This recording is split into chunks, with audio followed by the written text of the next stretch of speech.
Hello everyone, welcome back to some my classes. तो इस video में हम बात करेंगे प्राइमरी और नर्सरी टीचर्स के बारे में जो कि दिल्ली के अंदर एमसीडी और डीओई में वर्किंग हैं। जी हाँ, यहाँ पर अभी कल ही की डेट में जो है वो प्रमोशन के लिए एक सर्कुलर जारी कर दिया गया है। डीओई और एमसीडी के जो प्राइमरी और नर्सरी टीचर्स हैं उनका एसटीजीटी प्रमोशन जो होता है उसके लिए सेपरेट सर्कुलर यहाँ पे कल की डेट में जारी किया गया है। तो कितनी वैकेंसीज़ हैं, क्या है जो है एलिजिबिलिटी आपकी कि आप अप्लाई कर सकें इस पोस्ट के लिए, और टोटल वैकेंसीज़ कितनी हैं, अलग अलग सेपरेट है, एमसीडी की अलग हैं और डीओई की अलग हैं। ठीक है, तो यहाँ पर इस वीडियो में हम कंप्लीट डिटेल में जानेंगे कि क्या है वैकेंसी, क्या है एलिजिबिलिटी, कौन कौन जो है वो इसके लिए अप्लाई कर सकता है। कंप्लीट डिटेल मैं आपको इस वीडियो में बताऊंगी। तो वीडियो शुरू करने से पहले अगर आप इस चैनल पर नए हैं और पहली बार आए हैं और सर्विस रूल और जॉब अपडेट्स के बारे में ज़्यादा जानकारी चाहते हैं तो इस चैनल को सब्सक्राइब करना ना भूलें और वीडियो को लाइक भी ज़रूर करें। तो चलिए स्टार्ट करते हैं हम अपनी वीडियो। तो डायरेक्ट जो है मैंने यहाँ पे सर्कुलर ओपन किया हुआ है। आप ये सर्कुलर जो है अगर आपको चाहिए तो आप एडुडेल की वेबसाइट पर जाकर आप इसको डाउनलोड कर सकते हैं। आप देख लें, आप ये जो मैंने सर्कुलर ओपन किया हुआ है ये एमसीडी वाला है, एमसीडी के टीचर्स के लिए है। नोटिफिकेशन देख सकते हैं आप, notification regarding promotion of assistant teacher primary and nursery to the post of TGTs against a net vacancy including the backlog vacancies of PWDS for the year of 2022 and anticipated vacancy of the year of 2023। ठीक है, यानी कि दोनों सालों के लिए आपकी यहाँ पर बैकलॉग वैकेंसी सभी जो है वो निकाल दी गई हैं। आप देख सकते हैं ये। ठीक, अपार वगैरह क्या चाहिए होती है, कंप्लीट एलिजिबिलिटी मैं नीचे आपको बताऊंगी। पहले आप एक बार वैकेंसीज देख लिए और आपको अप्लाई कब से कब तक करना है वो भी आप यहाँ पे देख सकते हैं। स्टार्टिंग डेट जो एप्लीकेशन की है वो आपकी 26/4/2023 है और लास्ट डेट जो एप्लीकेशन की है वो आपकी 15/5/2023 है, यानी कि 15 मई तक आप इसके लिए ऑनलाइन अप्लाई कर सकते हैं। अब यहाँ पे हम देख लेते हैं आपकी वैकेंसीज। तो वैकेंसी जो है वो एमसीडी के अंदर भरपूर बहुत ज़्यादा वैकेंसीज होती हैं। ठीक है, ये आप देख सकते हैं। Detail of vacant post for promotion TGTs for the year of 2022 male for MCD. यहाँ पे मेल एमसीडी के लिए हैं, ये आप देख सकते हैं नीचे। ये 1544 वैकेंसी जो है वो प्राइमरी टीचर्स के लिए है, नर्सरी टीचर्स के लिए है 75 और जो अदर है वो है आपकी 106। यानी कि अगर प्राइमरी जो टीचर्स हैं एमसीडी के अंदर वर्किंग हैं उनके लिए टीजीटीज की जो वैकेंसीज हैं वो इतनी हैं। नर्सरी टीचर्स जो टीजीटी बनना चाहते हैं उनके लिए वैकेंसी इतनी है और ये जो आपकी है पीडब्ल्यूडी वैकेंसी, ठीक है, ये आपकी इतनी है। इसी तरह से यहाँ पे नीचे फीमेल्स की है 2022 के लिए। 2022 वालों के लिए मैं अभी आपको बता रही हूँ। ठीक है, 2023 वाले जो हैं, ठीक है, ये 2023 वाले हैं जो 2023 में कंप्लीट करेंगे उनको 2022 में तो वैकेंसी मिलेगी नहीं। ठीक है ना, 2023 वाली जो वैकेंसी है उनमें ही उनका सिलेक्शन होगा या उनका प्रमोशन होगा। तो यहाँ पे आप देख सकते हैं इनकी वैकेंसी यहाँ पर इतनी है। ठीक है, मेल और फीमेल की सेपरेटेड है। तो ये तो मैंने आपको दिखा दिया ना, ये जो वैकेंसी है ये मैंने आपको दिखाई है आपकी एमसीडी के लिए, यानी कि एमसीडी के टीचर्स के लिए हैं वो वाली हैं। अब मैं आपको दिखा देती हूँ जो डीओई के टीचर्स हैं उनके लिए कितनी क्या वैकेंसीज हैं। नेक्स्ट सर्कुलर आप देख लेंगे यहाँ पे जो कि डीओई के teachers, nursery teacher, primary teachers और लैब असिस्टेंट के लिए है।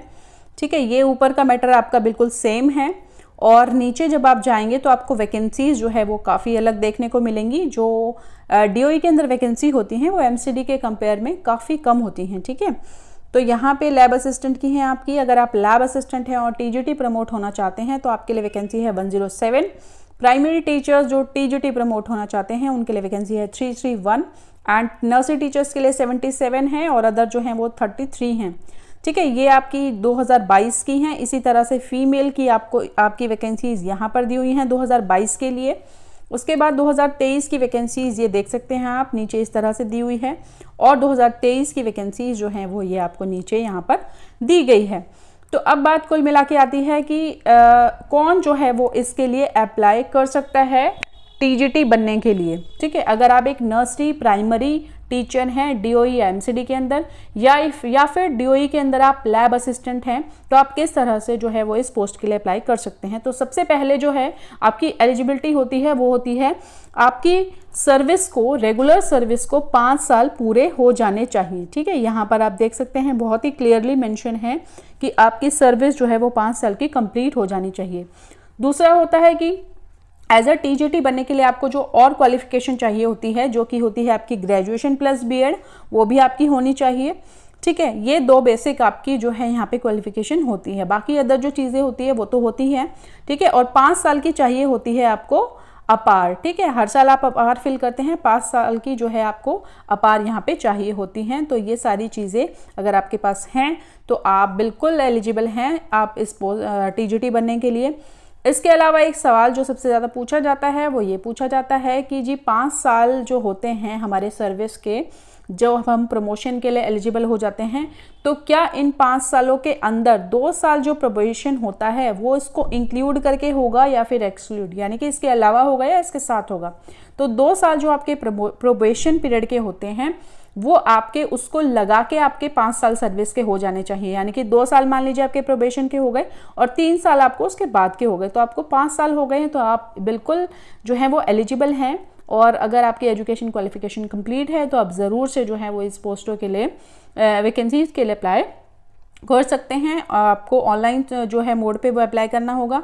आपकी फ़ाइल वगैरह जो होती है वो आपकी जो है आपका स्कूल होगा जहाँ पर आप वर्किंग है वहाँ सब बनकर जाएगी, ठीक है।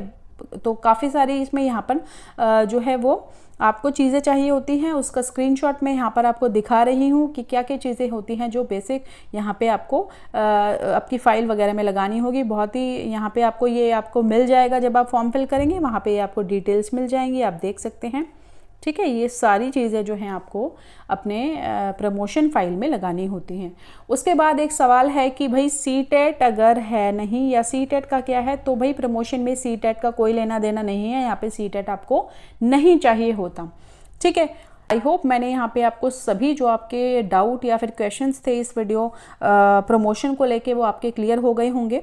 अगर अब भी आपके मन में कोई डाउट है, कोई क्वेरी है, तो आप मुझसे पूछ सकते हैं, ठीक है। मैं इसके अलावा आपको एक फॉर्म और दिखाना चाहती हूँ यहाँ पर जो आपको फिल करना होगा। ये देखिए, आप इस तरह का एक फॉर्म होगा जो आपको ऑनलाइन फिल करना होगा, उसमें ये सारी डिटेल्स होंगी, आप देख सकते हैं स्क्रीन पर। इस तरह की आपकी जो बेसिक डिटेल्स होती हैं वो हैं, ठीक। ये आपका जो अपार होता है 5 सालों का जो आपसे मांगा जाता है, ACR अपार जिसको हम बोलते हैं, उसमें आपका क्या रिजल्ट है वो यहाँ पे दिया गया है, ठीक है ना। ये सारी चीज़ें हैं। उसके बाद आपकी क्वालिफ़िकेशन देख सकते हैं आप, आपकी 10th 12th होगी, फिर आपकी BA होगी, B.Ed होगी, ठीक है। ये आपका नीचे सारी डिटेल्स यहाँ पे दी गई हैं।